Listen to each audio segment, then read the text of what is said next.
অনেক দিন আগের কথা। একটি জঙ্গলে একটি বাঘ ছিল। তার হঠাৎ করে ইচ্ছা হল কচ্ছপের মাংস খাবে।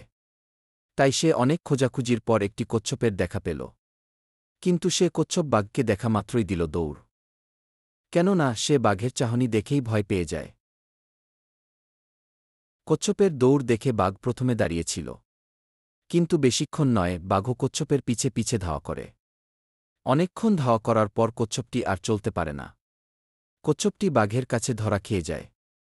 কচ্ছপটি বাঘের কাছে ধরা খেলেও সে তার মাথা ও পুরো শরীর তার খোলসের ভিতরে ঢুকিয়ে দিয়ে গাবটি মেরে থাকে। এদিকে বাঘ কচ্ছপটিকে এলোপাথারি আক্রমণ করে বসে। কিন্তু বাঘ কচ্ছপের কোনো ক্ষতিই করতে পারছে না। মনে হচ্ছে যেন কোনো পাথরখণ্ডে আঘাত করছে। তবু সে অনেকবার আঘাত করল, কিন্তু কোনোভাবেই সে কচ্ছপটিকে কোনো আঁচড় দিতে পারল না। সেখানে হঠাৎ শিয়াল উপস্থিত হয়।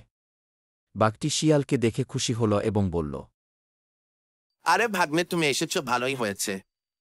দেখো না, আমি চেয়েছিলাম কচ্ছপের মাংস খেতে, কিন্তু পারছি না। ওর শরীর খুব শক্ত। আমি আমার নখ দিয়ে কোনো আঁচড় দিতে পারছি না। কি করি বলো তো? ও তাই নাকি? এক কাজ করো মামা, তুমি বরং কচ্ছপটিকে পানিতে ছেড়ে দাও।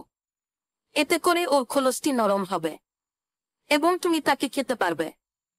আসলে শিয়ালটি চেয়েছিল কচ্ছপটিকে বাঁচাতে। তাই বাঘটিকে বোকা বানিয়ে ভুল-ভাল বুদ্ধি দিয়ে সময় কাটাল, যাতে করে কচ্ছপটি পালিয়ে যেতে পারে। কচ্ছপটি সুযোগের সদ্ব্যবহার করে এবং সেখানে থেকে পালিয়ে প্রাণ বাঁচাল। বন্ধুরা, গল্পটি যদি একটু ভালো লেগে থাকে তাহলে একটি লাইক, কমেন্ট করবেন।